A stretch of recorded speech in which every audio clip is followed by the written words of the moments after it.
Asalaamu calaykum waraxmatullaahi wabarakaatu. Kusoo dhawaada Aamin IT oo alaabad uga barateen talooyin iyo tusaalayaal la xiriira mobilada casriga iyo kombiyuutarada. Caawa casharkan inii wadnaana waa mid muhiim ah oo ku saabsan sidii aad uga bedelan lahayd furasireedka dhibka badan bogoska wirelesska ah, wifi-ga, routerka hadba sida u taqaano, iyadooynu ognahay marka aad shirkadda kasoo kiraysato ama aad kasoo iibsato bogoska kan wirelesska ah inuu wato furasireed aad iyo aad u dhib badan, ayna adag tahay in la xifdiyo. Mararka qaarna ama inta badan ba ay dhacdo dadka ehelka ah iyo asxaabtaadu markay xafiiskaaga ama gurigaaga ay soo booqdaan ayna doonayaan inay internetka kula qaybsadaan, ay ku weydiiyaan furasireedkaaga, inaynu aadno bogoska yarka xaggiisa dambe eegno si aynu ugu yeerino qofkii furasireedkii dhibka badnaa, ama aynu markaas u gelino kombiyuutarkii amaba mobilkii uu markaa watay qofkii. Waqtiga haddaba si aad u badbaadiso qiimaha badan, waxaa habboon inaad ka bedelato oo iska bedesho furasireedka dhibka badan, kuna bedelato mid la wada fahmi karo, kuu fudud inaad maskaxda ku haysato. Marka guud ahaan casharkani wuxuu ku saabsan yahay gebi ahaanba sidaa uga taqalusi lahayd furasireedka dhibka badan uguna bedelan lahayd mid fudud. Marka fadlan ila soco. Tallaabada koowaad haddaynu casharkeena bilowno, tallaabada koowaad ee aynu qaadayno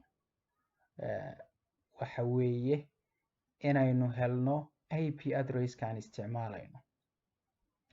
Dabcan waxaa jira wadooyin badan oo markii aad iska bedelayso wirelesskaaga la maro, laakiin bahda Aamin IT waxay alaaba tixgelisaa dadka bilowga ah, waxaynuna xoogga saarnaa inaynu usoo gudbino muuqaal la wada fahmi karo.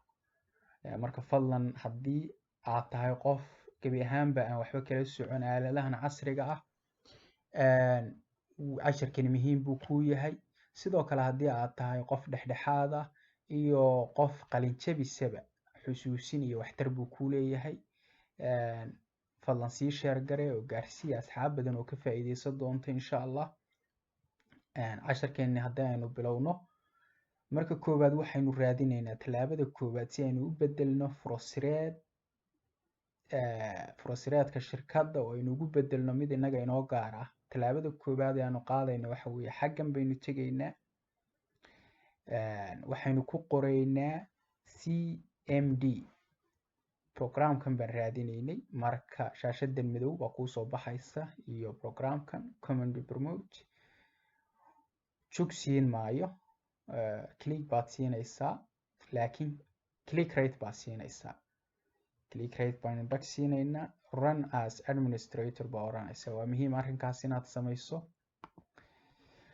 shaashada yar baa kacaysa, yes baan oranaynaa. dabcan yes markaad tiraahdo shaashada yare kacda, waxaa kuusoo baxaya shaashada madow waa kuusoo baxaysa, waana meesha aynu ka bilaabayno tallaabada koowaad ee casharkeenu ka bilaabanayo. markan xaggan aad tagtay oo CMD ku qortay oo ay tani kuusoo kacdo, xaggan baad tegaysaa. dabcan saa ujeedaan backgroundka kalarkiisu waa madow, midabkiisu, fartiisuna waa caddaan. way dhibtaa aniga marka fartaan iska bedelaya, laakiin casharka qayb kama aha. haddaad rabto waad samayn kartaa. fartaan iska bedelaya. cagaarkan baan jeclahay midabka inuu ii ahaado farta, indhahay ku raaxaystaan. marka xaggan baan tegaynaa, waxaan ku qoraynaa IP config baad qoraysaa. intaa baa qoraysaa IP config. markaa qorto enter baa oranaysaa. inter markaan idhaahno waxaa soo kacaysa macluumaadkan baa soo baxaya. macluumaadkani waa mid la xiriira, waa macluumaadkii wirelesskaaga. waxaynu raadineynana waa IP addresska aan isticmaalayno. marka lambaradan kuu soo baxay waxaa ka dooranaysaa kay ku qoran tahay default gateway, kaasaa IP addresska saxda ayaynu raadineyno ah. highlight baan saarayaa ama waa madoobeynayaa si aan copy u idhaahdo. waxaa iga xasuusinaa haddaad tahay qof ku cusub yahay isticmaalka kombiyuutarka, waxaa ku qorataa qalin iyo warqad. lambarkan ay ku qoran tahay magacani ku qoran yahay oo waxaa ku qoranaysaa qalin iyo warqad. haddii kale oo koobiyeyn kartana waad soo koobiyeysanaysaa. marka highlight baan saaray waa madoobeeyey, kadibna control c baad dhahaysaa si aad u koobiyeysato. markii aad koobi garayso numberkan ama aad qalin iyo warqad ku qorato, shaashadan gemi ahaan uma aynu baahnin. ujeedka aynu ka lahayn waxay ahayd inaynu soo helno IP addresskaan isticmaalayno. waad soo heshay, qalin baad ku qoratay iyo warqad, ama waa koobi garaysatay, waad xiraysaa. marka tan uma baahnid. waxaad tegaysaa meesha caadiga browserka ama aad youtube-ka iyo ka gasho website-yada. xaggan sare waxay caadadu ahayd in lagu qoro www, laakiin hadda kuma qoraysid. waxaad ku qoraysaa lambarkii aad warqadda kusoo qoratay, haddii aad warqad ku qoratay. haddii aad soo koobi garaysatayna pasti baa xaggan ku oranaysaa, control v, kadibna enter baad leedahay. markaad lambarkii xaggan sare ku qorto adoon www waxba ku darin, ba waxaa oranaysaa enter. markaad tiraahdo caalamka qaarad kasta joog, waddan kasta joog, shirkad kasta internetka ha ku siiso, waxaa kuu soo baxaysa pageka wirelesskaaga ama shirkadaada internetka quseeyaa kuu soo baxaya. markuu kuu soo baxo, xaggan saa ujeedo waxaa ku qoran username iyo password. waxay ku qoraysaa si aad gudaha u gasho kaad hadda isticmaasho. waxaadna ka helaysaa bogoska wirelesska xaggiisa dambe aad ka helaysaa. 99% shirkadaha waxay kusoo saaraan admin usernameka. xaggana passwordka dabcan waxaad ka helaysaa bogoska xaggiisa dambe, passwordka ku qoraysaa. markaad ku qorto enter baad oranaysaa. enter markaad tiraahdo wuu kuu furmayaa, waxaana kuu fududaanaysa inaad wax ka bedesho oo passwordka iska bedesho. marka laakiin waxaa iga xusuusinaya inay shirkaduhu kala duwan yihiin say kusoo baxayaan. marka dabcan isku mid maaha, laakiin router baad tegaysaa meesha ku qoranta, hadday dhinac ku qoranta iyo hadduu sida aniga igu soo baxay kuugu soo baxayba.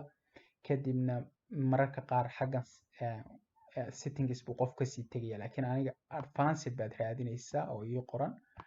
advanced markaad management meelay ku qoranta aad raadinaysaa. dabcan wax weyn uma dhexeeyaan, wuu ku hagayaa. ujeedka aynu leenahay waa inaad heshaa admin account meesha ku qoran tahay. markaad hesho oo aad click siiso, waxaa kuu soo baxaya macluumaadkan, oo xaggan waxay ku qoraysaa muqdisho buu ii ahaa 123. waa kii aad markii passwordka hadda isticmaashaad laynka sare ku qoraysaa. labada layn oo hoosena waxaynu ku qoraynaa furasireedka aad hadda dooranayso. kan waa kaad hadda isticmaalayso ay kuu yahay ee bogoska xagga dambe kaga yaala. labadana waa 2 jeer baa qoraysaa sida caadiga ah. kaad isticmaalayso u bedelayso Soomaaliya oo shaqal dheer ah baan u bedelayaa Soomaaliya. kadibna shirkadaha badanaa xaggan safe baa ku qoran inta qaarkood, qaarna sidan ay hadda apply ugu qorantahay marka apply baa oranaysaa. saasaanad ku bedeshay.